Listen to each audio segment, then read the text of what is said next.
नमस्कार दोस्तों। तरुण Singh x YouTube channel में आप सभी का बहुत बहुत स्वागत है। दोस्तों, आज हम इतिहास के पन्ने से एक ऐसी कहानी लेकर आए हैं जिसको सुनने के बाद हर भारतीय का सीना गर्व से चौड़ा हो जाता है। आज की जो हमारी कहानी है वो भारतीय नौसेना के एक ऐसे ऑपरेशन की कहानी है कि जिस ऑपरेशन के पूरा होने के बाद से ही सारी दुनिया में भारतीय नौसेना के साहस और उनकी बुद्धिमानी का डंका बज गया था। एक ऐसा ऑपरेशन जिसने 1971 में हुई भारत पाकिस्तान जंग की रूपरेखा ही बदल के रख दी थी। दोस्तों, जो हमारी आज की कहानी है वो कहानी है पीएनएस गाजी के विध्वंस की। तो चलिए शुरू करते हैं अपनी कहानी। लेकिन कहानी में आगे बढ़ने से पहले आप सभी को हम अपनी आज की कहानी के दो प्रमुख किरदारों से रूबरू कराते हैं। इस कहानी का जो पहला किरदार है दोस्तों वो है पीएनएस गाजी, और जो दूसरा किरदार है वो है आईएनएस विक्रांत। ये नाम आप याद रखिएगा क्योंकि कहानी में आगे इस नाम का जिक्र बार बार होगा और आगे आपको पता चलेगा कि पीएनएस गाजी क्या है और ये आईएनएस विक्रांत क्या है। तो दोस्तों, हमारी कहानी जो है वो शुरू होती है सन 1947 से, जब भारत को अंग्रेजों से आजादी मिली थी। ये वही साल था जिस साल भारत के दो हिस्से हुए थे और एक नए देश का जन्म हुआ था, और उस देश का नाम है दोस्तों पाकिस्तान।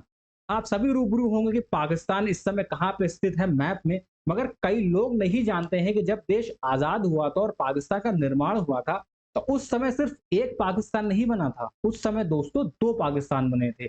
एक पाकिस्तान था जो भारत के पश्चिमी क्षेत्र में बना था, वो कहलाता था पश्चिमी पाकिस्तान। और दूसरा हिस्सा जो था वो भारत के पूर्वी क्षेत्र में बनाया गया था, वो था पूर्वी पाकिस्तान। वो जो पूर्वी पाकिस्तान था वो बंगाल से कटा था। जो बंगाल का पूर्वी हिस्सा था उसे कर दिया गया था पूर्वी पाकिस्तान, और जो बंगाल का पश्चिमी हिस्सा था वो कहलाता था पश्चिम बंगाल, और आज भारत का हिस्सा है और पश्चिम बंगाल के रूप में एक राज्य के नाम से जाना जाता है। तो दोस्तों, दोनों में फर्क ये था पूर्वी पाकिस्तान और पश्चिमी पाकिस्तान में। जो पश्चिमी पाकिस्तान था वो पूरी तरह से इस्लामिक देश था और उर्दू वहां की जो थी वो लैंग्वेज थी, और वही जो पूर्वी पाकिस्तान था वहां के लोग बांग्ला भाषी थे। और यही एक कारण था कि जिसकी वजह से पश्चिमी पाकिस्तान के लोग पूर्वी पाकिस्तान के लोगों को बिल्कुल पसंद नहीं करते थे। और जो सेंट्रल अथॉरिटीज थी, जो पावर हब था, जो पावर हाउस था पाकिस्तान का, वो पश्चिमी पाकिस्तान में था, जिसकी वजह से पूर्वी पाकिस्तान को पूरी तरह से पश्चिमी पाकिस्तान ने दरकिनार किया हुआ था। वहां पे कोई डेवलपमेंट नहीं होता था, वहां पे लोग भुखमरी के कारण मर रहे थे, युवा बेरोजगार घूम रहे थे। और साथ ही साथ वहां पे जो सेना थी, जो अथॉरिटीज थी, वो वहां के लोगों पे सिर्फ इस आधार पर भेदभाव करती थी, उन पे अत्याचार करती थी, वहां की महिलाओं के साथ बलात्कार किए जाते थे, लूटपाट की जाती थी कि वो लोग बांग्ला भाषी हैं। यानी कि भाषा के नाम पे उनके साथ बहुत भेदभाव होता था। और यहाँ तक की स्थिति ये थी कि जो पश्चिमी पाकिस्तान था वो हर पुरजोर कोशिश कर रहा था कि भाई पूर्वी पाकिस्तान के ऊपर जो उर्दू भाषा है उसको थोप दिया जाए।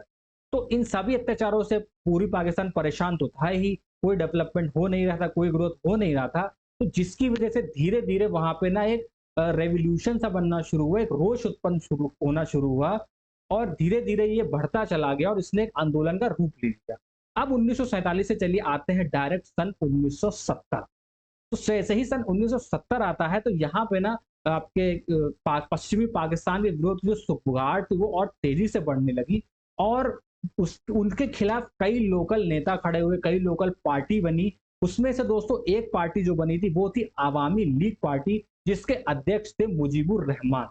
अब जो लोग नहीं जानते हैं उनकी जानकारी के लिए मैं बता दूं कि मुजीबुर रहमान जो थे वो बांग्लादेश की जो अभी पूर्व प्रधानमंत्री शेख हसीना थी उनके पिताजी थे। तो इससे अब आप समझ जाएंगे कि शेख हसीना को आप लोग जानते, सभी लोग जानते हैं। तो उनके फादर थे मुजीबुर रहमान, तो उनकी पार्टी थी अवामी लीग पार्टी। अब 1970 में बांग्लादेश में चुनाव होते हैं, और बांग्लादेश में जो दो बड़ी पार्टी थी, अवामी लीग पार्टी और दूसरी थी जुल्फिकार अली भुट्टो की पीपल्स पार्टी।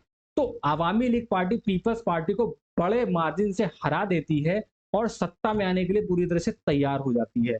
मगर पश्चिमी पाकिस्तान के बैठे हुए आका और जो वहां की मिलिट्री थी उनको ये कतई नागवार था कि एक बांग्ला बोलने वाला व्यक्ति उनके ऊपर राज करे और उन लोगों को उस व्यक्ति से ऑर्डर लेने पड़े। तो जिसके चलते वो बिल्कुल भी नहीं चाहते थे कि अवामी लीग पार्टी सत्ता में आए, और उसी कारण वहां की मिलिट्री ने मुजीबुर रहमान और उनके जितने साथी थे उन सभी को पकड़ के जेल में बंद कर दिया, और ये चुनाव जो थे उनको स्थगित कर दिया।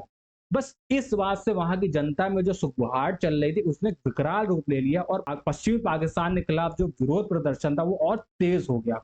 इस विरोध प्रदर्शन को दबाने के लिए पश्चिमी पाकिस्तान ने सेना का इस्तेमाल किया, और सेना ने फिर वहां के लोगों के ऊपर अपना बहुत निर्दयता से, निर्मम अमानवीय कहर बरपाना शुरू कर दिया। अब भारत भी ठीक पूर्वी पाकिस्तान के बगल में ही था, तो भारत से ये चीजें देखी नहीं जा रही थी, जिसके चलते भाई भारत की जो तत्कालीन प्रधानमंत्री इंदिरा गांधी थी, उन्होंने बोला कि भाई अब वहां के लोगों के ऊपर अत्याचार बढ़ रहा है, पश्चिमी पाकिस्तान ने सारी हदें पार कर दी हैं, तो उन्होंने कहा कि अब हम इसमें आएंगे और यहाँ के लोगों को मुक्ति दिलाएंगे, और यहाँ पे जो लोग चाह रहे हैं अलग देश बांग्लादेश बनाने का अपने भाषा के आधार पे, उनको अब हम उनका हक दिला के रहेंगे। तो इसके लिए जो उस समय भारत के जो मेन सेना के चीफ थे, जनरल मानिक शॉ, उनसे बात करी इंदिरा गांधी ने, और उन्होंने कहा कि हम पूर्वी पाकिस्तान पे अटैक करते हैं और वहां से पश्चिम पाकिस्तान उसको कब्जे में लेके एक अलग देश बना के इनको देते हैं।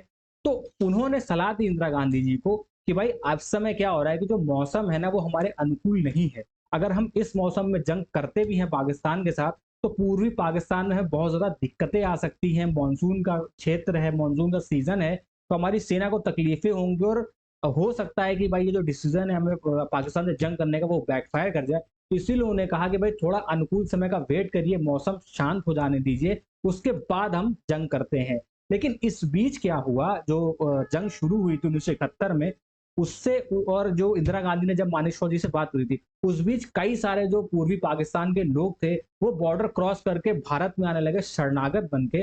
तो भारतीयों ने उनको शरण दी, और उनकी एक लोकल क्या बोलते हैं ग्रुप था जिसको मुक्ति वाहिनी बोला जाता था।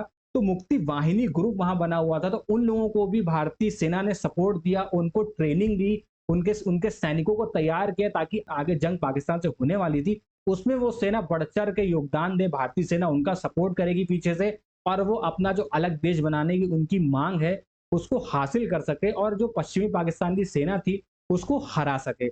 ये सब अपनी जगह चल रहा था, और इधर पाकिस्तान को भी इस चीज की मतलब सुबुगाहट थी, भनक थी कि भाई भारत जंग की सोच रहा है, और भारत यहाँ से पश्चिमी पाकिस्तान की जो है उसके पैर पूरी पाकिस्तान से उखाड़ने की फिराक में है, प्लस वो मुक्ति वाहिनी को सपोर्ट कर रहा है, और अलग देश बांग्लादेश बनाने की जो वहां के लोगों की मंशा है वो पूरा करने में पूरी तरह से उनकी सहायता करने वाला है।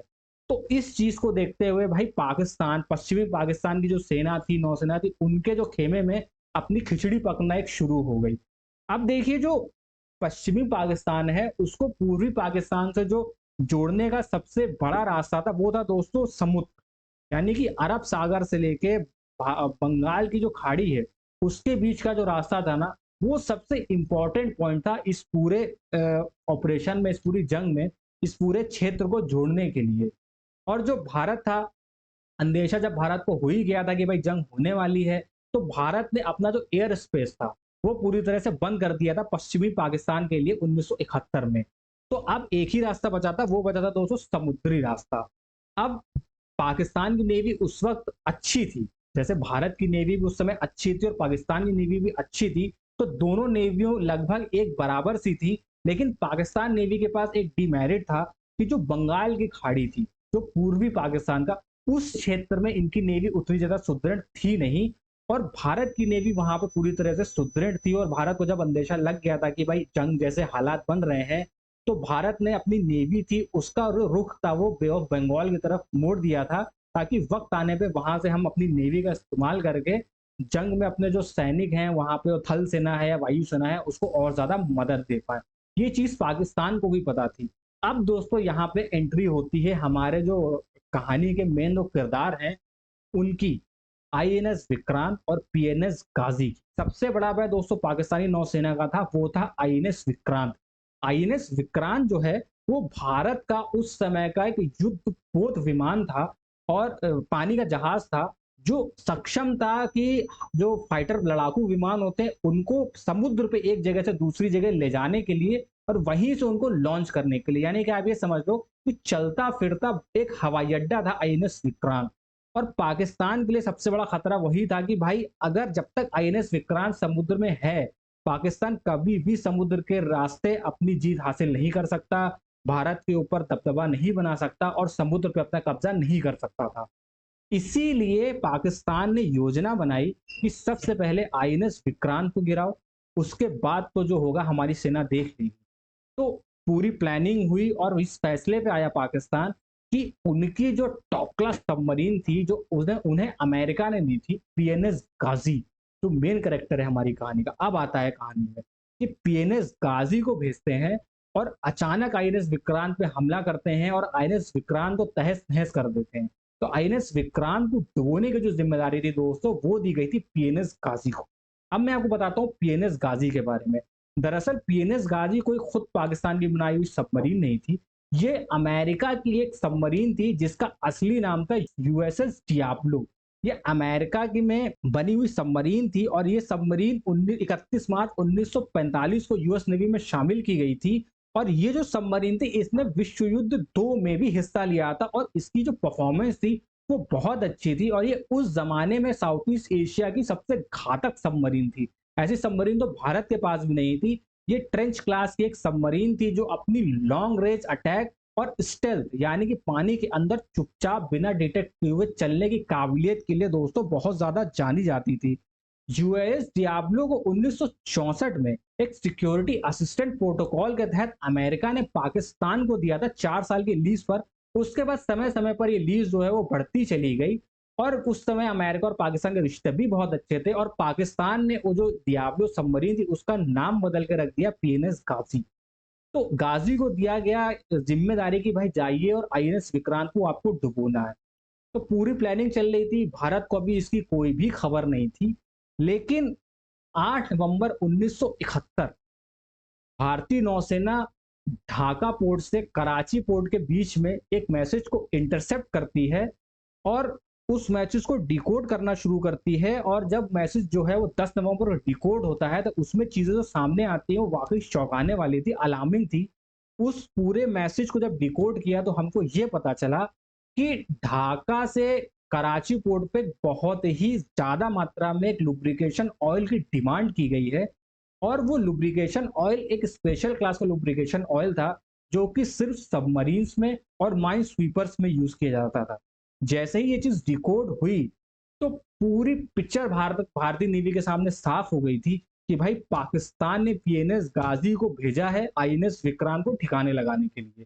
फिर कुछ भी छुपा नहीं था, ये चीज भारतीय नेवी के मतलब कि कानों में पहुंच गई थी और भारतीय नेवी ने वहीं से प्लानिंग शुरू कर दी कि भाई पाकिस्तान का जो ये मंसूबा है इसको किस तरह से हमें मतलब तहस नहस करना है और अपने आईएनएस विक्रांत को पीएनएस गाजी से बचाना है। अगर पीएनएस गाजी को आईएनएस विक्रांत को डिस्ट्रॉय करना है तो उसके लिए सबसे बड़ी इंफॉर्मेशन थी वो ये थी कि भाई सबसे पहले लोकेशन का पता लगाओ कि भाई आईएनएस विक्रांत जो है वो खड़ा कहाँ पर है।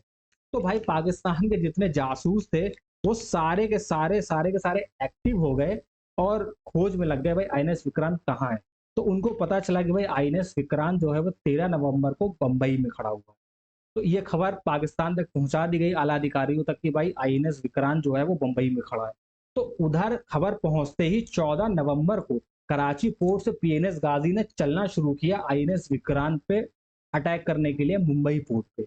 इधर पीएनएस गाजी निकल चुकी थी आईएनएस विक्रांत का शिकार करने मुंबई पोर्ट की तरफ और उधर भारतीय नौसेना ने क्या किया कि आईएनएस विक्रांत को मद्रास पोर्ट की तरफ भेज दिया बिना किसी से बताए, क्योंकि जैसे ही पता लगा था कि पीएनएस गाजी आईएनएस विक्रांत को डुबोने वाली है तो फिर आईएनएस विक्रांत को एक जगह खड़ा करना सही बात नहीं थी। तो जगह टाइम टाइम में उसकी जगह बदली जा रही थी तो उसको भेज दिया गया मद्रास पोर्ट की तरफ। अब भाई जैसे ही एजेंटों को पता चला कि भाई आपका आईएनएस विक्रांत जो है वो तो पोर्ट से गायब हो गया, उसकी तो कोई खबर ही नहीं है। तो पूरी तरह से मतलब कौतूहल मच गया भाई कि आईएनएस विक्रांत गया कहाँ गया कहाँ गया कहाँ। ये खबर जो थी पाकिस्तान में ढाका कराची पोर्ट पे भी बताई गई। तो पाकिस्तान ने क्या किया कि उनके कुछ मित्र देश थे जो भारत से भी जिनके संबंध अच्छे थे उनसे मदद मांगी, उनसे बोला कि भाई आप किसी तरह में पता करके दो कि आईएनएस विक्रांत है कहाँ पे। तो इसके लिए भाई उन देशों ने जो है कि फोन किया भारत के यहाँ हाई कमांड में, जो नेवी का हाई कमांड है, उनसे बातों बातों में पूछने की कोशिश करी कि भाई विक्रांत कहाँ पे है, कहाँ डिप्लॉय है। हालांकि भारतीय नेवी ने कुछ भी उनको नहीं बताया, उनके हाथ कुछ भी नहीं लगा। उसके बाद जब आईएनएस विक्रांत मद्रास पोर्ट पहुंचा तब पाकिस्तान के अधिकारियों को पता लग गया कि भाई हाँ आईएनएस विक्रांत मद्रास पोर्ट पे आ चुका है। वहां पे देखा गया है, जो वहां के उनके जासूस थे उनको पता लगी कि भाई आईएनएस विक्रांत वहां पहुंच चुका है। इधर पीएनएस गाजी तो थी वो चल चुकी थी। 14 नवंबर को पीएनएस गाजी निकली कराची के पोर्ट से और 18 नवंबर को श्रीलंका के त्रिकोमाली हार्बर में पहुंचती है। वहां पे वो अपना फ्यूल रिफ्यूल करवाती है, जो थोड़ी बहुत उसकी सफाई होती है वो सब करवाती है। उसमें उसको 2 दिन लग जाते हैं। और 20 नवंबर को जब पीएनएस गाजी निकलने वाली थी मद्रास पोर्ट के लिए, तभी उसको पता चलता है अचानक से कि भाई आईएनएस विक्रांत जो है वो मद्रास पोर्ट से भी गायब हो चुका है। वहाँ के जासूस फिर हैरत में पड़ गए भाई कि अब यहाँ से आईएनएस विक्रांत कहाँ चला गया। तो पीएनएस गाजी फिर आगे नहीं बढ़ती है, वो वहीं पे रुक जाती है कि भाई इंतजार करती है कि जब अगली इंटेल आएगी तब हम आगे कुछ कर पाएंगे। जो पीएनएस गाजी थे, उनके जो कप्तान थे मीर जफर खान, वो भी मतलब लगे हुए थे, अपनी पूरी कोशिशें कर रहे थे किसी तरह खबर मिल जाए भाई कि आईएनएस विक्रांत कहाँ गया, आईएनएस विक्रांत कहाँ गया।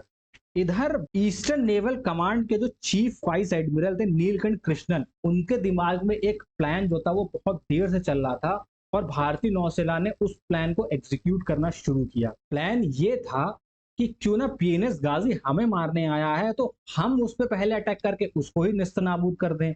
और उस जमाने में भारत के पास सिर्फ एक ही डिस्ट्रॉयर था जिसका नाम था आईएनएस राजपूत, जो डेप्थ चार्जर टेक्नोलॉजी से लैस था और जो पीएनएस गाजी को खत्म करने में सक्षम था।